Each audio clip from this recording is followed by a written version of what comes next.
Valeu.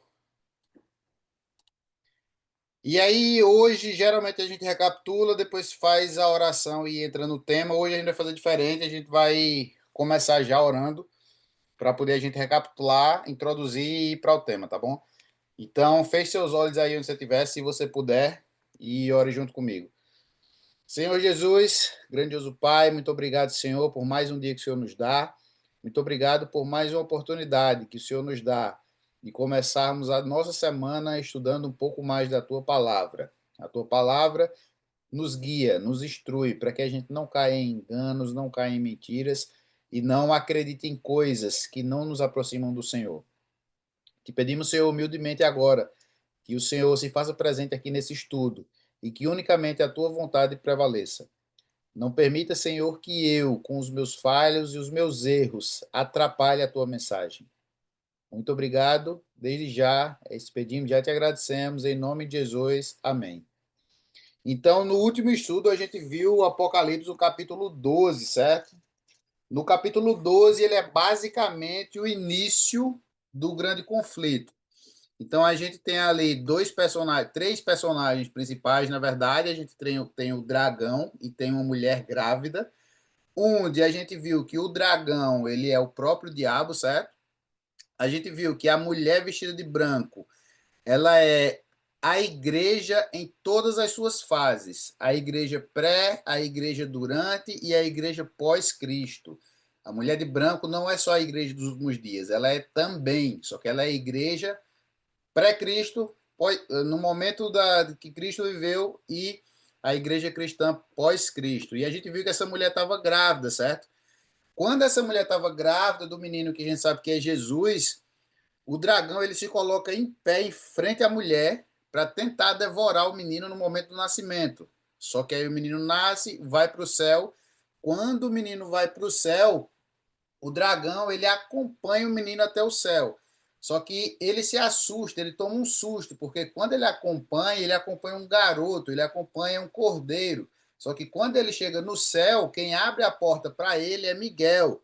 E aí a gente tem uma narrativa de uma guerra, de uma luta entre Miguel e o dragão, e é uma luta que ela faz menção à primeira luta lá que acontece no Gênesis, onde Miguel e os seus anjos expulsam o diabo da primeira vez. A gente viu que o diabo era o representante legal da terra, por isso que ele ainda tinha acesso ao céu, mesmo depois da expulsão do Gênesis, certo? Só que com o sacrifício de Cristo na cruz, Cristo toma dele essa legalidade, essa apropriação da terra, toma isso do diabo com o sacrifício, e quando o diabo tenta lutar com ele de alguma forma, argumentar com ele de alguma forma e acompanha ele até o céu, lá ele se transforma em Miguel, ele deixa de ser o cordeiro sacrificado, assume o seu papel de Miguel e expulsa o diabo em definitivo de volta para a terra. Só que quando o dragão volta para a terra, ele não consegue atingir a mulher, ou seja, a igreja, porque a mulher está protegida onde? No deserto. E aí, qual é a arma que ele tenta utilizar para atingir a mulher que está protegida no deserto? Ele libera, então, de sua boca água como um rio para tentar matar a mulher. E aí, água simboliza normalmente pessoas no Apocalipse, multidões. Em específico, nesse caso, a água que sai da boca do dragão para atacar a mulher é o engano, é a perseguição civil através de pessoas. E aí a gente vai estudar um pouquinho mais desse contexto hoje, no capítulo 13. A gente vai entender que deserto era esse que a mulher estava protegida.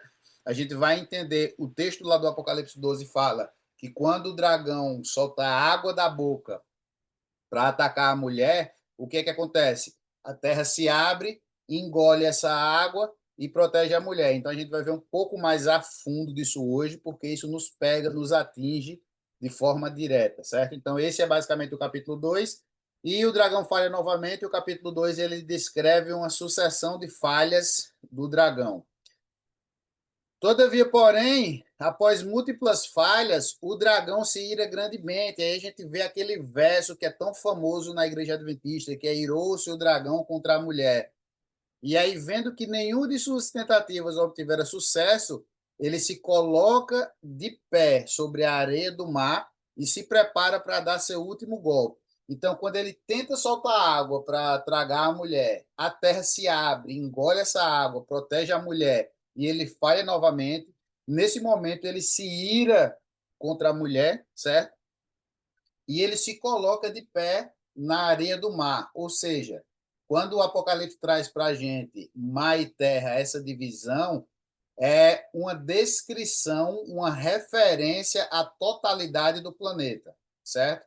Então, quando fala águas e terras, significa que é uma coisa mundial, está abarcando ali em sua totalidade o planeta.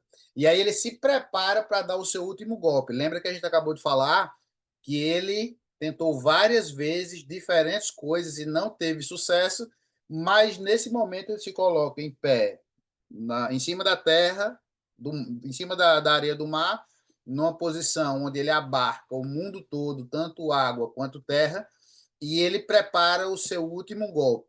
E esse golpe ele é direto contra o remanescente. O que é remanescente? O remanescente é a parte que sobra de um todo, correto? Então, se existe remanescente, é porque existia um todo, por algum motivo esse todo não existe mais, e sobrou uma pequena parte, e essa parte é o alvo do dragão no último golpe dele. E no verso 17 do capítulo 12, ele dá uma descrição de quem é esse remanescente. Então, o remanescente que o dragão tem como alvo, que o diabo tem como alvo, são os que guardam os mandamentos de Deus e têm o testemunho de Jesus. Basicamente, esse é o cenário aí do capítulo 12, já introduzindo o capítulo 13, certo? E para poder a gente começar o capítulo 13, na minha opinião, eu tive bastante dificuldade, primeiro para entender e segundo para conseguir traduzir de uma forma para explicar para vocês. Porque não é fácil falar o que a gente vai falar aqui hoje, não é um assunto popular, não é um assunto que atrai atenção, é uma verdade que o diabo luta para esconder e a gente tem que falar o que a gente vai falar aqui hoje sem agredir pessoas. O nosso objetivo não é agredir pessoas. Não é porque o meu irmão está no igreja A, no igreja B, que ele não vai para o céu, que ele vai se perder. Não é porque eu sou adventista que eu sou melhor que ele. Não significa também que os únicos salvos serão os adventistas. Não é isso. Então, se você que está me escutando agora, você faz parte de outra igreja, você frequenta outra denominação, seja católica, seja protestante, seja o que for, saiba que você tem o nosso respeito. A gente não está falando aqui de pessoas, a gente não está falando aqui da sua pessoa, a gente está falando aqui de verdades e de doutrinas. Então, se você é um católico, que você seja um católico fiel, um católico de verdade. Se você é protestante, que você seja um protestante fiel, um protestante de verdade. Todavia, porém, a gente não pode colocar melzinho, colocar açúcar quando o assunto é chamar pecado pelo nome, é chamar o erro pelo nome. E é isso que a gente vai fazer aqui hoje de forma muito respeitosa. Se você que está assistindo frequenta outra religião, outra igreja, independente do que for, certo? De antemão eu falo, nós adventistas não acreditamos que somos os privilegiados de Deus, não é isso, certo? Nós acreditamos na igreja adventista como sendo, sim, uma doutrina que Deus manteve na terra para preservar as verdades que a gente vai estudar hoje aqui. Então, se não existisse igreja adventista, possivelmente você não iria ter acesso ao que a gente vai estudar aqui hoje. Então, nós acreditamos na igreja adventista, sim, como sendo um movimento que Deus utiliza para preservar determinadas verdades, certo? Mas o povo de Deus, esse remanescente que fala aí no verso 17 do capítulo 12, ele está espalhado em todos os locais. Ele está espalhado na igreja católica, na igreja presbiteriana, batista, o que for. Então, o remanescente do povo de Deus, ele não está só dentro da igreja adventista. Pelo contrário, tem muito adventista que não faz parte do remanescente de Deus. Certo? Então, eu quero deixar isso bem claro já de antemão. E eu separei aqui alguns textos que são posicionamentos oficiais da igreja. Então, vê o que Ellen White fala aqui no Grande Conflito. Ela fala assim, ó: Deus tem filhos em todas as igrejas, não excetuando a comunhão romana, ou seja, a Igreja Católica. Antes que os juízos finais de Deus caiam sobre a terra, será entre o povo do Senhor, ou seja, não é sobre a Igreja Adventista, é entre o povo do Senhor, operado tal avivamento da primitiva piedade como se não testemunhou desde os tempos apostólicos. Ou seja, não é a Igreja Adventista que ela está falando o povo do Senhor, certo? Independente de onde ele esteja. E aí ela fala também aqui, ó, de pessoas de todas as nações, tribos, línguas e povos, os filhos de Deus estão espalhados por todas as denominações. Muitos são fiéis à luz que têm. Deus olhará com ternura para esses filhos sinceros e os chamará para fora da Babilônia quando chegar o tempo certo. Babilônia, no contexto profético, significa local de bagunça, de confusão, um local onde as coisas não estão claras. Não faz referência a uma denominação em si, digamos assim, certo? E aí o último texto de Ellen White, ela fala assim, ó, não há, veja o que ela fala, preste atenção, não há tempo de dizer, está a verdade toda com a Igreja Adventista do sétimo dia, o Senhor tem filhos em todas as igrejas. Então, essa Ellen White, ela é, se você não conhece, ela é uma profetisa dos nossos dias, certo? Uma profetisa não canônica, ou seja, a gente não adora ela, mas a gente entende ela como sendo alguém que Deus usou para nos dar um esclarecimento daquilo que ele escreveu. Ela não acrescenta, ela não retira, ela não muda. Ela ajuda a explicar aquilo que está escrito. E ela mesmo fala que o Senhor tem filhos em todas as igrejas, tá bom? Então, tendo isso em mente, a gente chega hoje no capítulo 13 do Apocalipse. E o capítulo 13 ele tem basicamente três personagens, que nós podemos entender esses três personagens como sendo uma antitrindade.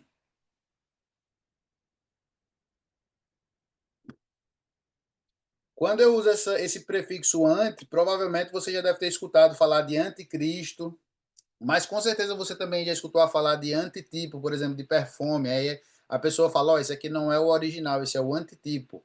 Então o anti ele pode sim simbolizar o contrário, mas também ele pode simbolizar uma coisa parecida, uma coisa que foi inspirada. Então, quando eu falo que um perfume é o antitipo de outro, eu estou falando que esse perfume foi inspirado no outro.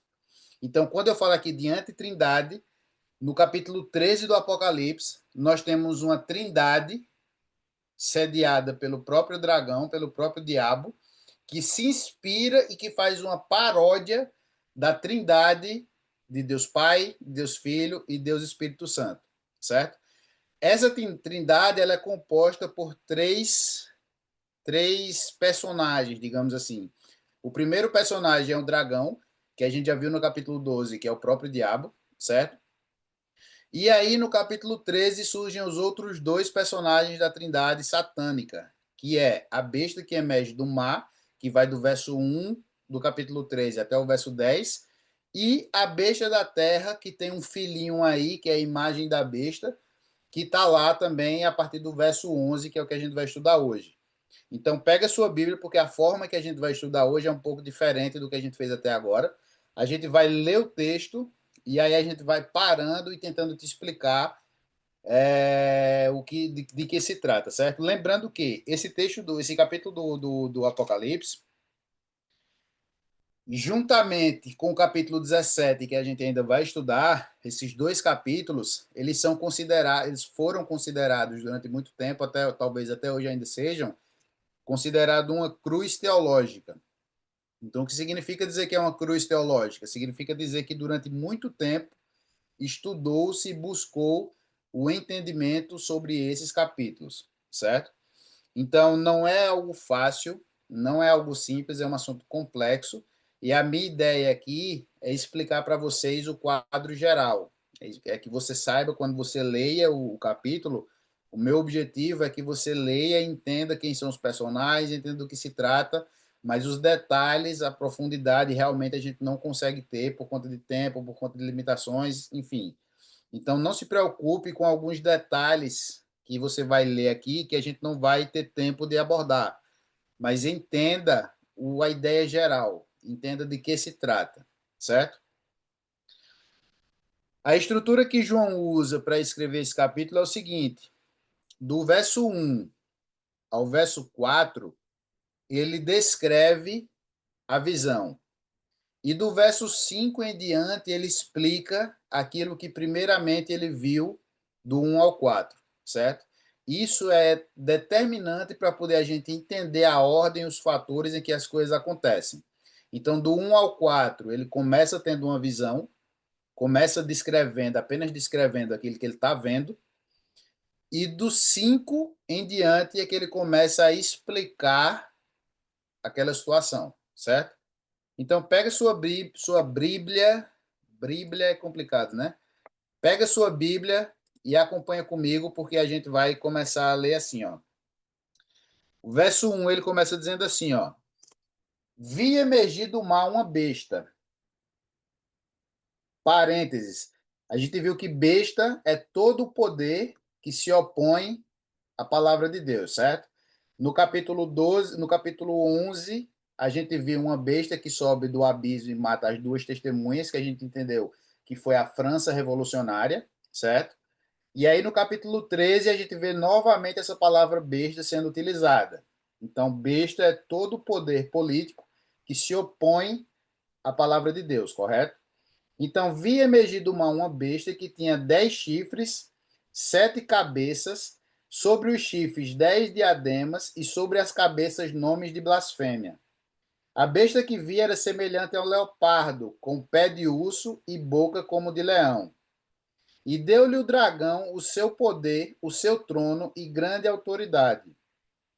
Então vi uma de suas cabeças como que golpeada de morte, mas essa ferida mortal foi curada, e toda a terra se maravilhou, seguindo a besta. E adoraram o dragão, porque deu a sua autoridade à besta. Também adoraram a besta, dizendo: Quem é semelhante à besta? Quem pode pelejar contra ela? Então, até aqui, até o verso 4, a gente vê uma descrição de João, apenas descrevendo aquilo que ele viu. Então, note que João começa a ver o animal subindo do mar.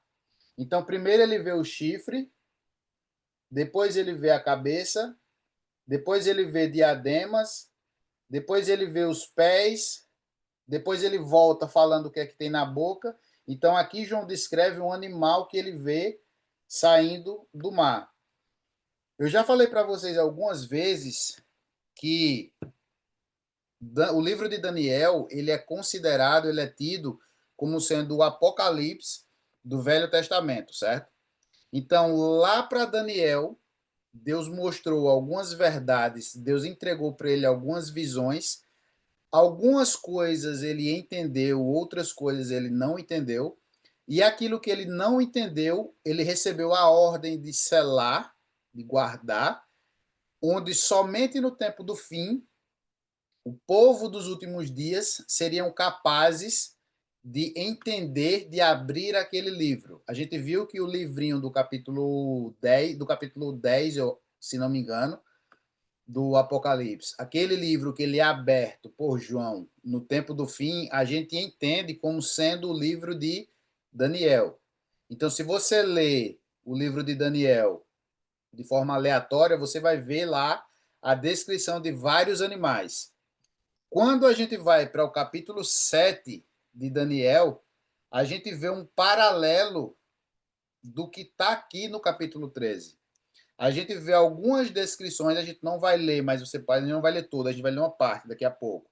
Mas você pode ler na íntegra com calma daqui a pouco, sozinho, o capítulo 7, e você vê que basicamente o que João vê aqui unido, unificado em uma única besta que está emergindo do mar, Daniel vê de forma separada. Então, enquanto aqui João vê uma besta com 10 chifres, 10 chifres, 7 como é? 10 chifres, 7 cabeças, sobre o chifre 10 diademas, e aí ele vê uma besta com pé de urso, boca de leão, todas essas características animalescas, Daniel viu de forma separada. Então, Daniel viu o leão, Daniel viu o urso. Então, basicamente, o que a gente entende aqui é que João vê um resumo em um único animal dos animais que Daniel viu de forma discriminada lá no capítulo 7, certo? Os animais do capítulo 7 de Daniel, ele já recebe a interpretação do que significa. Quando a gente vai lá para o capítulo 7, Daniel vê os animais e ele entende que aqueles animais seriam poderes a partir de Babilônia, a partir do poder babilônico, certo? Que é representado ali pelo leão. Então, a partir do poder babilônico, para frente, é a mesma descrição da estátua, estátua cabeça de ouro, peito e braços de ferro, quadril de bronze. Então, da Babilônia para frente, João entende que esses animais seriam reis, seriam reinados, que reinariam na Terra, no planeta, a partir do reinado babilônico. Então, quando a gente vê o capítulo 13, a gente vê uma coalizão de todos esses reinados que houveram na Terra a partir de Babilônia. Então, os poderes que Daniel viu de forma separada e discriminada, João vê junto aqui em um único animal que está subindo do mar na frente dele, certo? Então, esse animal, lá em Daniel, abre comigo agora lá em Daniel capítulo 7, esse animal ele tem uma característica. Esse animal ele tem uma característica diferente.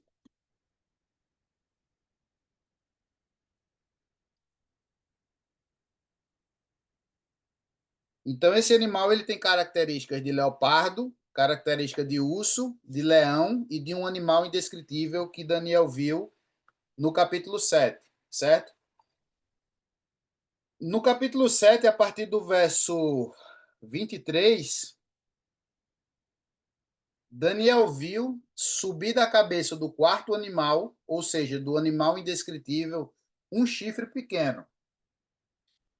E esse chifre pequeno tem a seguinte descrição. Acompanhe comigo no verso 23. Então ele disse: o quarto animal será um quarto reino na terra, o qual será diferente de todos os reinos, e devorará toda a terra, e pisará os pés, e fará em pedaços. E aí o verso 24. Os 10 chifres correspondem a 10 reis que se levantarão daquele mesmo rei, e depois dele se levantará outro, o qual será diferente dos primeiros, e abaterá 3 reis. Então, ou seja, Daniel viu um animal com 10 chifres.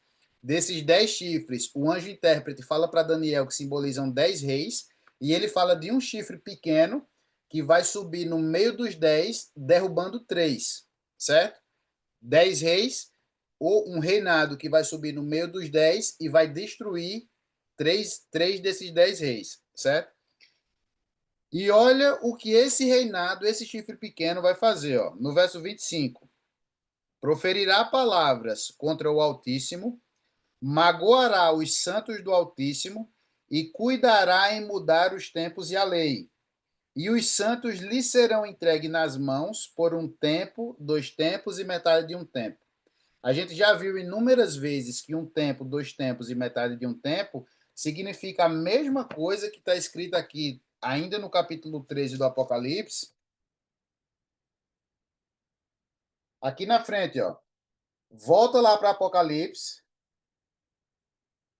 a partir do verso 5, e acompanha comigo aqui agora, ó. Foi-lhe dada uma boca que proferia arrogâncias e blasfêmias e autoridade para agir por quantos meses? 42 meses, ou seja, um tempo, 2 tempos e metade de um tempo, 3 anos e meio proféticos. A gente já viu que é tudo a mesma coisa, 1260 dias. E abriu a boca em blasfêmias contra Deus para lhe difamar o nome e difamar o tabernáculo, a saber os que habitam no céu. Quando a gente olha para a história, e eu vou falar isso com muito cuidado e muito respeito. O objetivo aqui não é agredir ninguém, mas quando a gente olha para a história, o chifre pequeno que está descrito lá no capítulo 7, do verso 23 ao verso 25, vê que encaixe a gente encontra aqui. Nós temos o significado dos 10 chifres como sendo os primeiros reinados bárbaros que deram origem à Europa, certo? Então, nós temos ali os primeiros 7, começando nos anglo-saxões, que hoje são a Inglaterra, terminando ali o sétimo nos burgúndios, que estão localizados na Suíça, e no local que geograficamente ficaria a Itália, o norte da África, a gente tem os Érulos, os Vândalos e os Ostrogodos. Esses três reinados caíram, foram derrubados respectivamente em 493, 534 e 538 para dar origem ao poder papal. Então, o poder papal ele só conseguiu assumir de forma hegemônica o seu domínio, o seu reinado, começando na Idade Média, a partir do ano 538, com a derrubada dos ostrogodos. Então, quando os ostrogodos, que era o último poder opositor à Roma papal, cai, esses três últimos, os Érulos, os Vândalos e os ostrogodos, eles se levantam como sendo três poderes que se opunham diretamente ao reinado, à influência papal. Então, quando os ostrogodos, o último poder, é derrubado, o papado ele se estabelece de forma hegemônica a partir do ano 538. Quando a gente coloca 538, a gente soma 1260 anos, que é exatamente o período em que Daniel 7 fala que o chifre pequeno reinaria, e Apocalipse capítulo 13, verso. E capítulo 13, verso 5, fala que a besta que emerge do mar reinaria, a gente chega no ano de 1798. Quando a gente vai para a história, a gente vê que o que acontece no ano de 1798 está descrito ali, ó, no verso 3 do capítulo 13. Então vi uma de suas cabeças como golpeada de morte, mas essa ferida mortal foi curada e toda a terra se maravilhou. A gente encontra aqui um recorte de algo que já aconteceu e de algo que ainda vai acontecer. Essa ferida de morte, a gente encontra a localização dela exatamente em 1798. A gente viu isso lá no capítulo 11, quando a França, através de Berthier, sequestra o Papa Pio VI, se não me engano, e acaba com o poder hegemônico papal. A gente tem aí o recorte de 1260 anos, começando em 538 com a morte com a destruição dos ostrogodos, finalizando em 1798 com o sequestro do Papa Pio. A gente tem esse recorte onde o chifre pequeno reinaria e uma de suas cabeças, a gente vai entender mais na frente no capítulo 17, porque é uma de suas cabeças, estaria reinando de forma hegemônica. Aí a gente atravessa pela Idade Média, a gente atravessa pelo poder inquisitório, e o mais interessante é que lá em Daniel, deixa eu achar aqui de novo que eu perdi, lá em Daniel 7, no verso 25, e aqui no capítulo 3 de Apocalipse, no verso 6, é bem explícito o que aconteceria nesse período. Então ele fala assim, ó, proferirá palavras contra o Altíssimo, magoará os santos do Altíssimo, cuidará de mudar os tempos e a lei. E aí no verso 6 de Apocalipse diz assim, ó, e abriu a boca em blasfêmias contra Deus, para lhe difamar o nome e difamar o tabernáculo, e a saber os que habitam no céu. Então, esse texto aqui, a gente consegue tirar uma série de coisas, uma série de feitorias, digamos assim, que a besta que emerge do mar e que o chifre pequeno ia fazer. Eu trouxe dois pontos aqui para destacar para vocês. Então, o primeiro ponto é que o chifre pequeno ele seria encarregado de mudar os tempos e a lei. E o segundo ponto é que ele seria encarregado de difamar o nome de Deus, o nome de Jesus, e difamar o tabernáculo. Então, quando a gente olha lá para o tabernáculo, que eu já falei para vocês várias vezes também o que é, a gente vê o tabernáculo como sendo o centro de morada de Deus, onde Jesus está fazendo intercessão por nós hoje. Então, o tabernáculo, ele nada mais é do que o local e o símbolo de intercessão de Deus para com o povo. Então, o que foi que a Igreja Católica fez no período de seu reinado de 1200? de 538 a 1798, 1260 anos, ela tirou o papel intercessório de Cristo, de Jesus, e trouxe para o ser humano, colocou em uma pessoa, colocou em pessoas, em santos, na pessoa do Papa, na pessoa de Maria, na pessoa dos canonizados, esse papel de intercessão que é de Cristo. Essa intercessão está acontecendo hoje lá no céu. Então, o primeiro ponto que eu quero descrever para vocês é que quando fala aqui no verso 6 de Apocalipse capítulo 13, que esse animal que surge do mar, ele seria responsável por difamar o tabernáculo, ou seja, ele iria difamar todo o papel intercessório que Cristo e somente ele tem no céu. Então ele tira esse papel intercessório que é de Cristo, que é de Jesus, que está acontecendo hoje, e coloca em pessoas, coloca em seres humanos, tanto na pessoa do Papa, quanto na pessoa de Maria, quanto na pessoa dos santos, dos canonizados, certo? E aí lá no verso 25 do capítulo 7 de Daniel, outra outra característica que o chifre pequeno iria fazer era mudar os tempos e a lei. Eu já falei para vocês também em outros estudos quando foi que aconteceu a mudança do sábado para o domingo, ou seja, um dos principais versos da lei, e foi endossado totalmente pela Igreja Católica, onde ganhou força justamente a partir do ano 538, quando o Papa assumiu de forma hegemônica o seu reinado. Então, aqui do lado esquerdo, vocês podem ver os 10 mandamentos, segundo está na Bíblia, Êxodo, capítulo 20, versos 3 ao 17.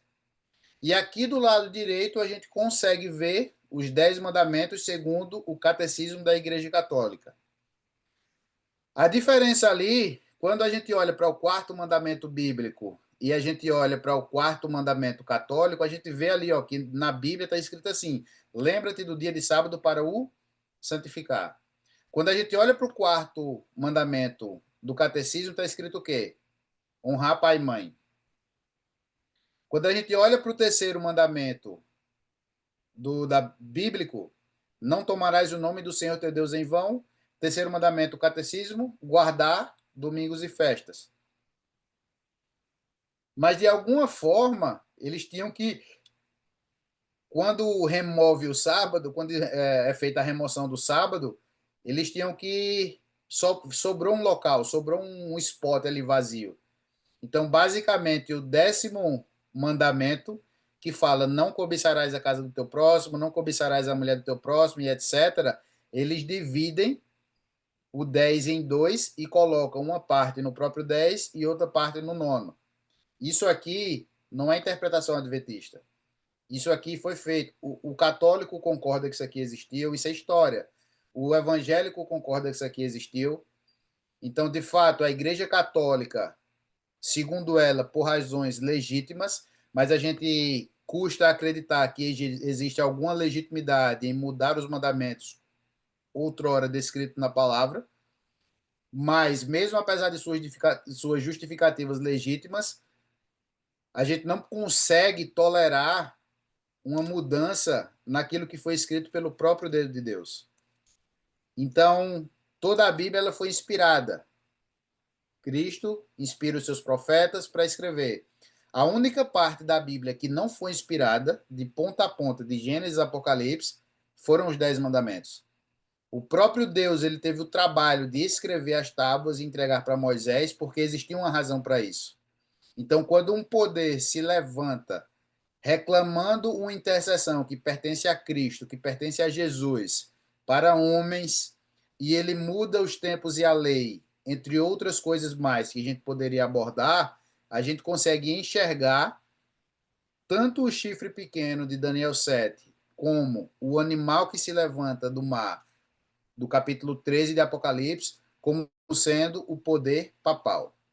Mais uma vez, eu estou falando que a gente não está apontando pessoas. Eu não estou falando aqui que o católico é do capeta, por exemplo. Não é isso.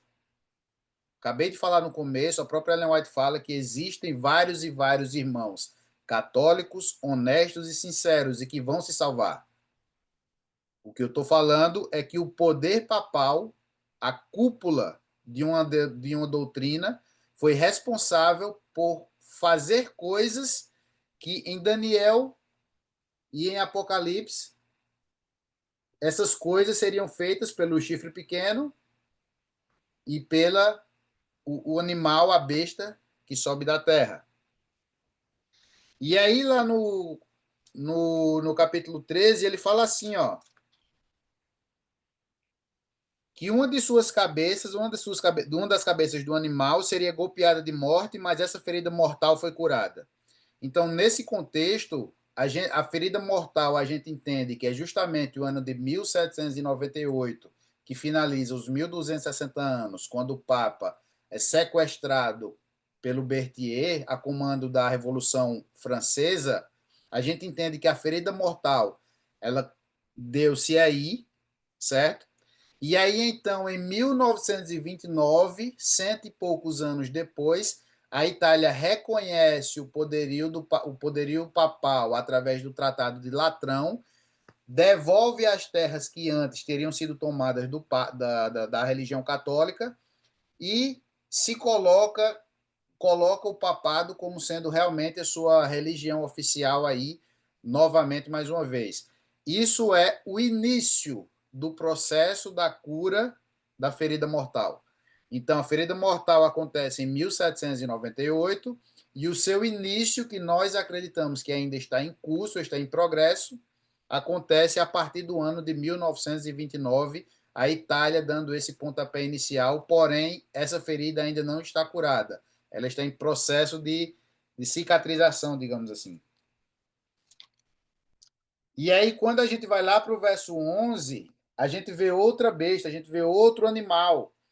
E o texto continua falando assim, ó.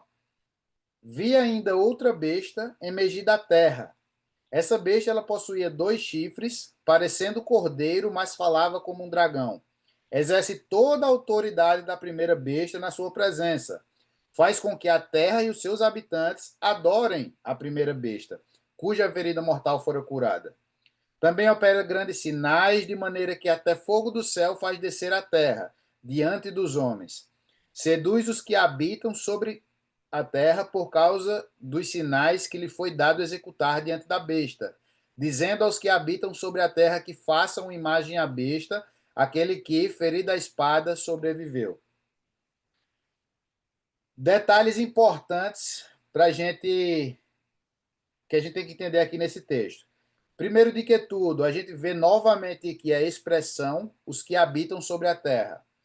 Quando a Bíblia fala, quando o Apocalipse fala dos que habitam sobre a terra, necessariamente ele está falando de pessoas dos não selados, digamos assim, dos perdidos, certo? Não é sobre os habitantes, as pessoas de forma geral da terra. Está falando aqui dos perdidos. E aí esse animal ele tem algumas características. Ele tem 2 chifres e ele tem a aparência de cordeiro e a fala de dragão.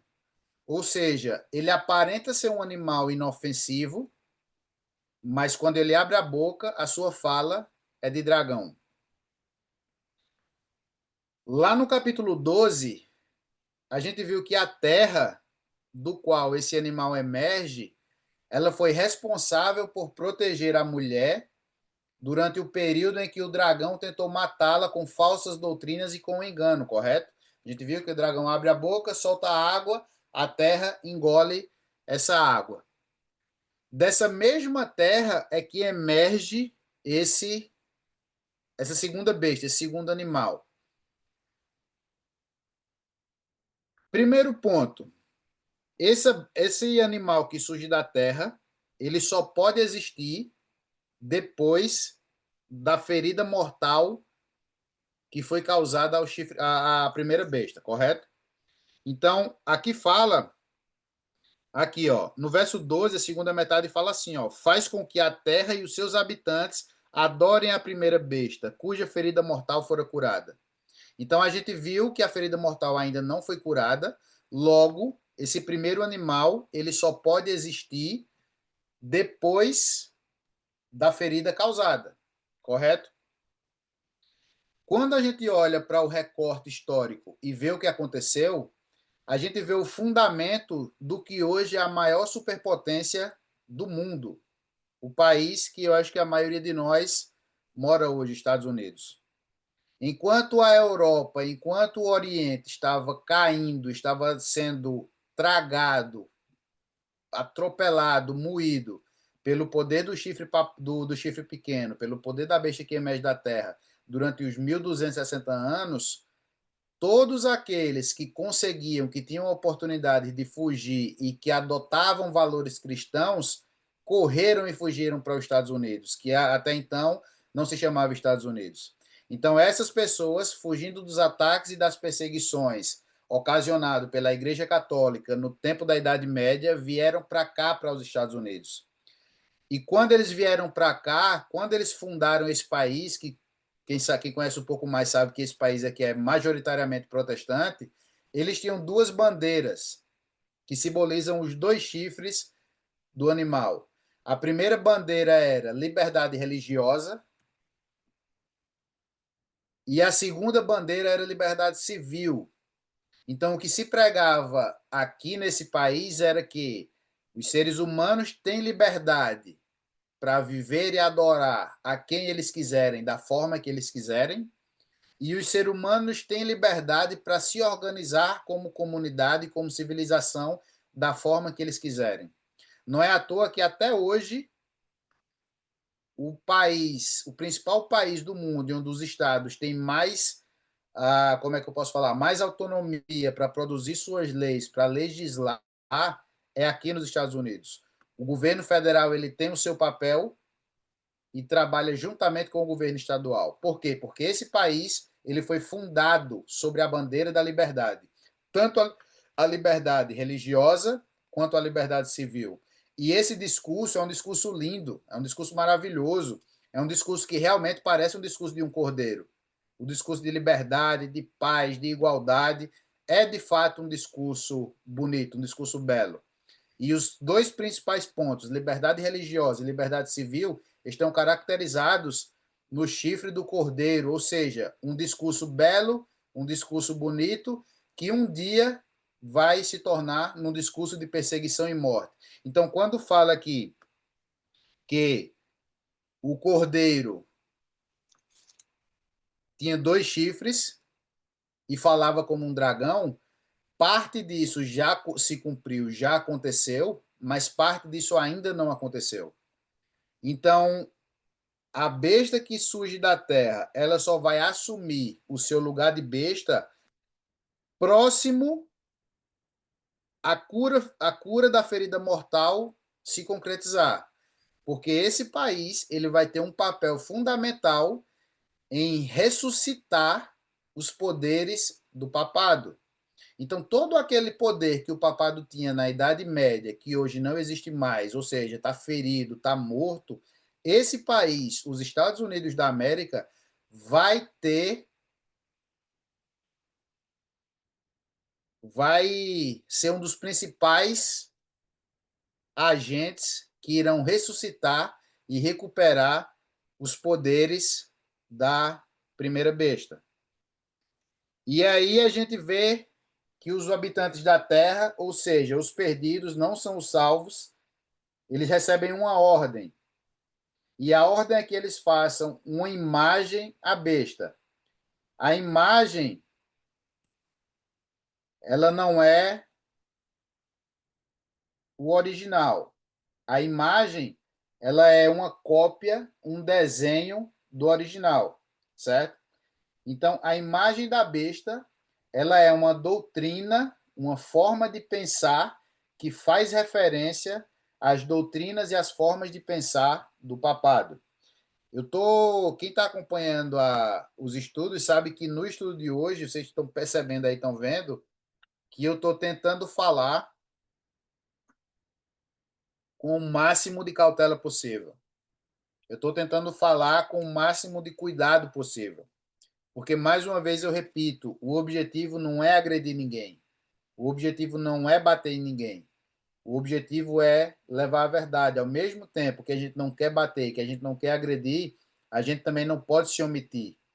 A gente não pode também baixar a cabeça e não falar o que é para ser falado.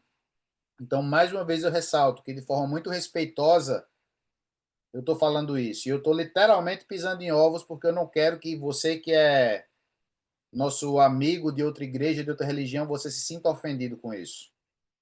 Mas nós entendemos que essa imagem da besta, que vai ser criada para levar adoração, para trazer adoração para a própria besta, é o protestantismo corrompido. E se você tem um olhar um pouco mais atento ao que está acontecendo hoje aqui nesse país, você vai ver que esse cenário ele está muito bem desenhado. Quando a gente olha para o meio protestante, a gente olha para as doutrinas que eles defendem, a forma que eles pensam, a gente vê que é muito próximo das doutrinas pregadas pelo chifre pequeno, pela Igreja Católica. Então, verdades como domingo, como imortalidade da alma, como até manifestações sobrenaturais que não têm embasamento bíblico, que são defendidos pela Igreja Católica, também são defendidos hoje pelos nossos irmãos protestantes. O detalhe é que a gente entende que essa besta que surge da terra, ela ainda vai se formalizar. O papel dessa besta do cordeiro, que é descrito a partir do verso 11 do capítulo 13 de Apocalipse, é concretizar a cura da ferida mortal. Então, hoje não significa que se você é de uma igreja A ou de uma igreja B, não significa que você é da igreja da besta. Não se preocupe, porque ainda não é. Mas vai chegar um momento que determinadas denominações vão levantar bandeiras contra o povo remanescente de Deus, e essas bandeiras vão ser as mesmas bandeiras que a Igreja Católica também vai levantar, e essas pessoas vão defender. Não significa que o evangélico vai se tornar católico, não é isso que vai acontecer. Significa que o evangélico vai continuar sendo evangélico, defendendo princípios e valores criados dentro da Igreja Católica. A gente começou o capítulo 12, a gente finalizou o capítulo 12, melhor dizendo, vendo que o remanescente que o dragão ia atacar era quem? Os que guardam os mandamentos de Deus e os que têm a fé em Jesus. Essa parte dos que têm a fé em Jesus a gente vai ver mais tarde o que é. Mas a gente viu que a característica do povo remanescente não é uma igreja, não é uma placa de igreja. A gente viu que a característica do povo remanescente é guardar os mandamentos de Deus e o testemunho de Jesus. Eu vou passar um vídeo para vocês agora que me impactou muito. Eu vivi isso. Foi algo que eu vivi com um casal de amigos muito queridos que a gente morou aqui nos Estados Unidos. E eu vou passar um vídeo para vocês agora de uma igreja protestante. E essa igreja, ela é uma igreja pequena, não tem muita expressão. Mas o pensamento dela, a forma que eles agem, a forma que eles pensam, a forma que eles pregam, é totalmente igual às doutrinas e os pensamentos fundamentados dentro da Igreja Católica. Preste atenção no que esse pastor fala a respeito da lei de Deus. Eu me arrepiei a primeira vez que eu vivi isso, porque eu não tinha. Antes do Brasil, a gente não tem noção de como as coisas já estão avançadas, já estão, como o desenho já está pronto, já está formulado. E quando eu vi isso na prática aqui no dia, com pouco conhecimento que a gente tem do Apocalipse, do contexto profético, eu confesso que eu tremi um pouco na base e eu tive até um pouco de medo. Porque eu vi a Bíblia se cumprindo nos meus olhos, dentro da minha casa. Então preste atenção nesse vídeo. Escute com cuidado o que esse pastor fala. A terra está impura por causa dos seus moradores, pois eles desobedeceram às leis e aos mandamentos de Deus e quebraram a aliança que devia durar para sempre. Os mandamentos da graça de Deus. Aleluia. Porque muita gente ainda acha que nós devemos viver pela lei. Mas qual lei é essa, pastor? A lei de Moisés? Muitas pessoas acham ainda que a lei de Moisés não passou e que nós devemos seguir os 10 mandamentos. Talvez você vai se chocar agora o que eu vou te falar, mas não vai ser eu, vai ser o apóstolo Paulo. Apóstolo Paulo é que vai dizer: Se nós devemos andar pela lei dos 10 mandamentos ou não. Então nós somos ministros do Novo Testamento. Amém? Ministros da graça de Deus do Novo Testamento. Isso é o que a palavra de Deus está falando aqui. O qual nos habilitou para sermos o quê? De uma nova... Espera aí. Então a base da nossa aliança não é a velha aliança. A base da nossa aliança é a nova aliança. Só que, infelizmente, muitas pessoas ainda vivem com base na velha aliança.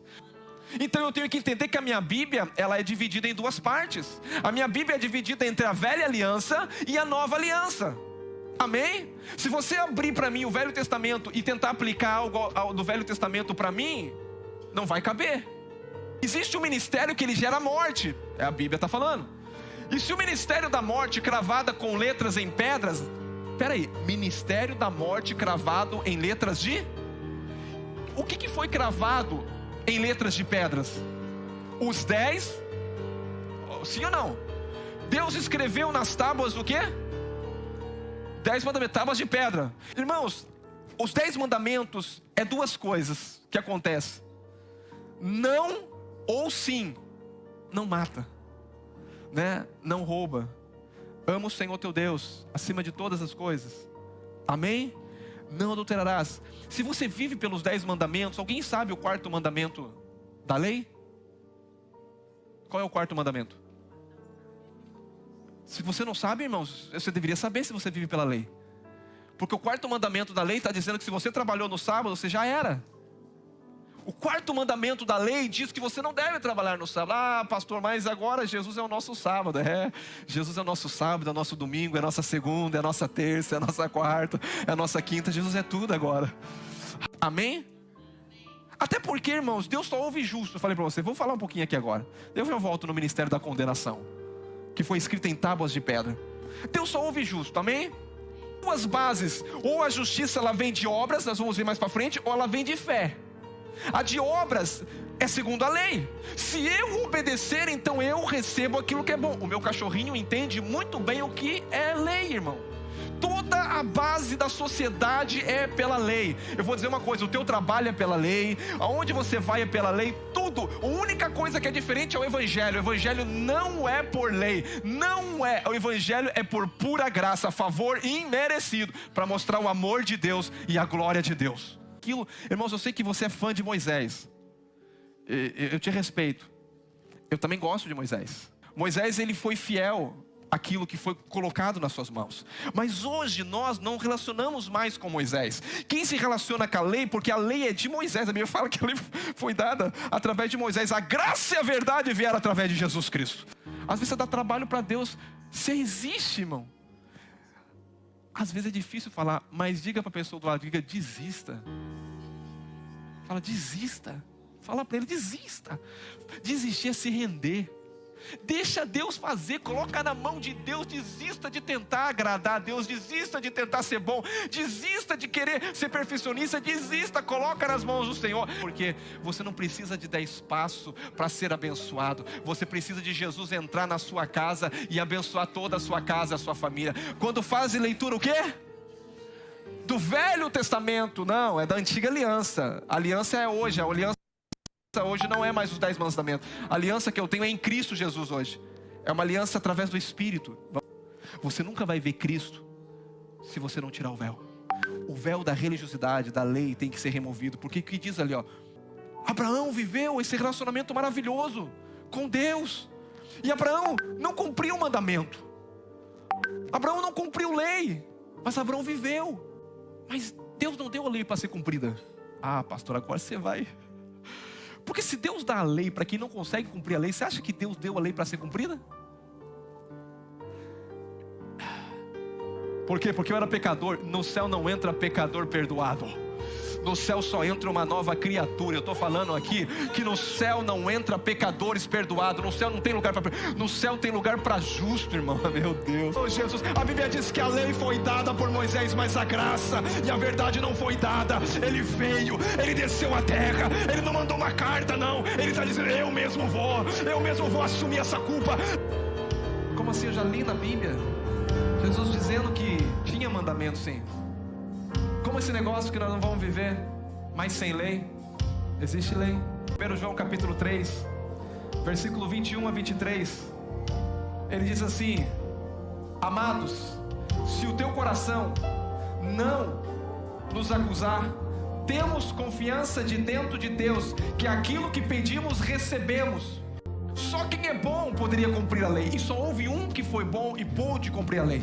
E esse que é bom, ele está dizendo: agora eu vos dou um novo mandamento. Quem quer viver por esse mandamento? Quem quer viver pelo mandamento de Jesus? Quem quer viver pelas 10 leis da velha aliança? O Salvador veio e falou: eu cumpri, e eu não quero que você cumpra ela, eu cumpri por você. Pastor, então eu posso fazer o que eu quiser? Sim. Posso pecar? Você não vai conseguir pecar, porque uma nova natureza não é uma natureza do pecado. Então nós não devemos, pastor, viver pelos 10 mandamentos. Não, Jesus está dizendo: aqueles que guardam os meus mandamentos e fazem diante dele o que lhe é agradável. Primeiro mandamento da graça, diga: que creiamos em o nome do seu Filho Jesus Cristo e amemos uns aos outros, segundo o mandamento que nos ordenou. Qual o mandamento de Jesus? Crer e amar. A lei se resume em 2 mandamentos: creia e só love.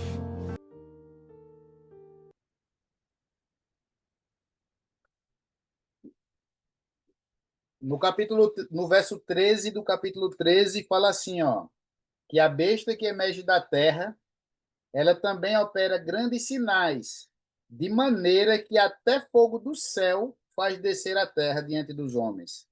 Seduz os que habitam sobre a terra, e por causa dos sinais que lhe foi dado executar diante da besta, dizendo os que habitam sobre a terra que façam uma imagem.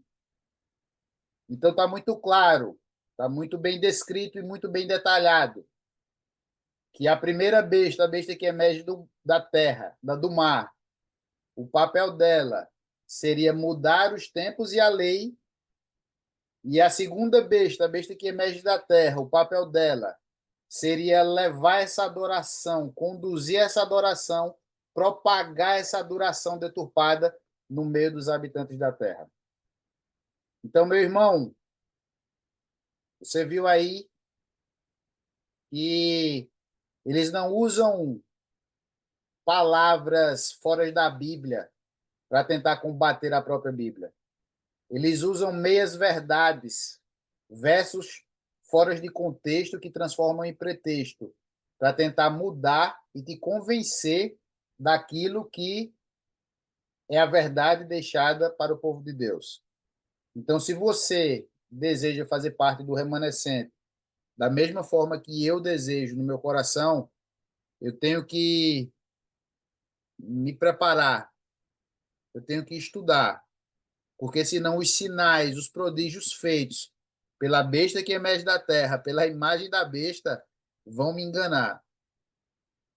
Então você viu aí que os argumentos não são fracos. Algumas coisas são besteira, mas os argumentos não são fracos. E se você não tiver sua fé fundamentada no assim diz o Senhor, uma doutrina dessa vai chegar, vai te pegar e te jogar para longe, porque você é um crente que você não tem base, que você não tem raiz. O texto termina falando que o número da besta é 666.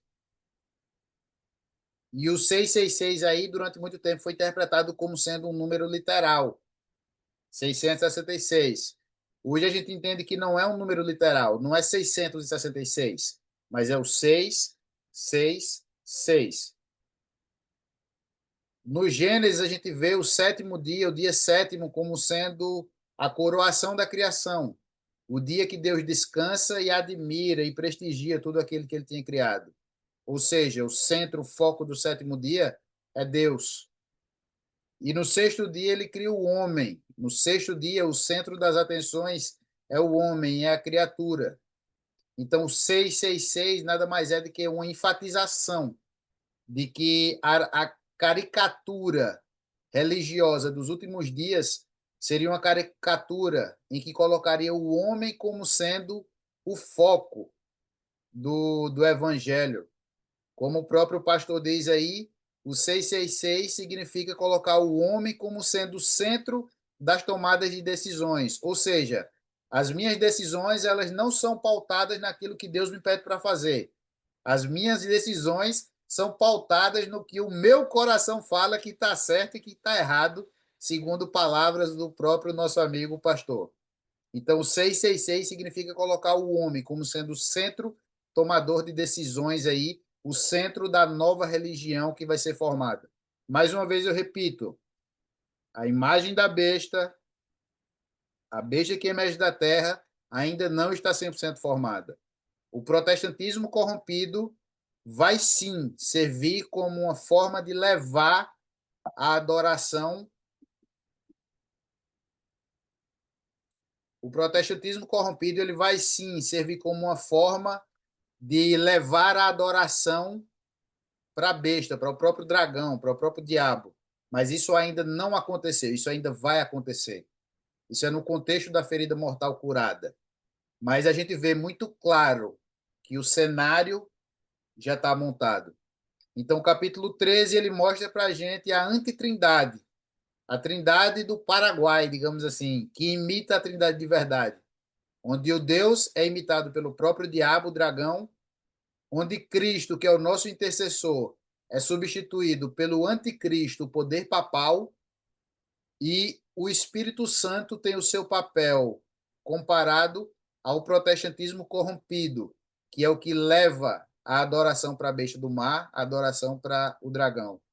E com isso a gente finaliza o estudo do capítulo 13. Peço desculpa porque a gente passou um pouquinho do horário hoje, mas eu não poderia deixar de falar para vocês tudo aquilo que eu tinha separado aqui.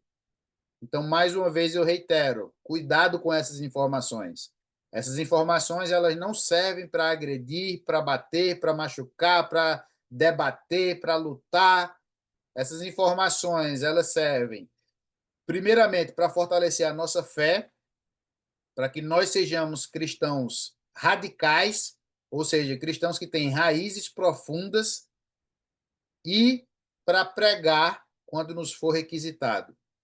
Então, que Deus possa nos abençoar, que Deus possa nos dar cada vez mais sabedoria. Isso é uma pincelada do capítulo 13. Então, eu convido você que não discorda comigo, que você estude de forma sincera, independente de qual seja a sua igreja. Pergunta para o seu pastor o que é que ele acha desse capítulo 13 e confere, estuda e vai e volta para que você chegue às suas próprias conclusões. O meu papel aqui não é convencer nem converter ninguém. O que é pedido a mim é para pregar. Cristo ele olha e fala assim: pregue. O convencer e o converter é com ele, é com o Espírito Santo. Então, que Deus possa te abençoar. Se isso que eu te falei hoje te incomoda de alguma forma, que você busque de forma honesta e sincera. E Deus ele vai sim se revelar para você através da sua palavra. A palavra de Deus, a revelação de Deus é a palavra dele. Então, que Deus nos abençoe. Vamos, convido agora para que a gente possa orar junto. Senhor Jesus, grandioso Pai, muito obrigado, Senhor, por mais esse momento que a gente acabou de ter. É difícil, Senhor, não é fácil. Essas coisas que a gente acabou de estudar, que a gente acabou de ver, que a gente acabou de ler, não é fácil. Não é fácil a gente entender, não é fácil a gente digerir, não é fácil. Mas, se o Senhor deixou esse conhecimento, se o Senhor deixou isso escrito, é porque de alguma forma, por alguma razão, o Senhor tinha os seus motivos. O Senhor nos ama, o Senhor não vai permitir que a gente passe por nada sem antes nos falar, sem antes nos preparar, sem antes nos dar as direções para onde seguir e o que fazer. Então fica, Senhor, conosco. E se por algum motivo a gente não entende, a gente não concorda com o que foi visto aqui, que o Senhor seja o nosso professor, que o Senhor seja o nosso instrutor. Dá-nos sabedoria para que a gente possa estudar por conta própria e aprender da tua palavra por nós mesmos e por ninguém, não por pastor, não por ninguém, mas nós mesmos, nós junto com Deus, nós junto com o Senhor. Então fica com os nossos amigos, fica com os nossos irmãos independente de onde eles estiverem, e que o Senhor trabalhe em nossos corações, para que nós sejamos, sim, cristãos fundamentados na tua vontade e não no que o nosso coração acha. É isso que te pedimos e já te agradecemos. Em nome de Jesus, amém. Valeu, pessoal. Obrigado. Boa noite a todos. Até mais.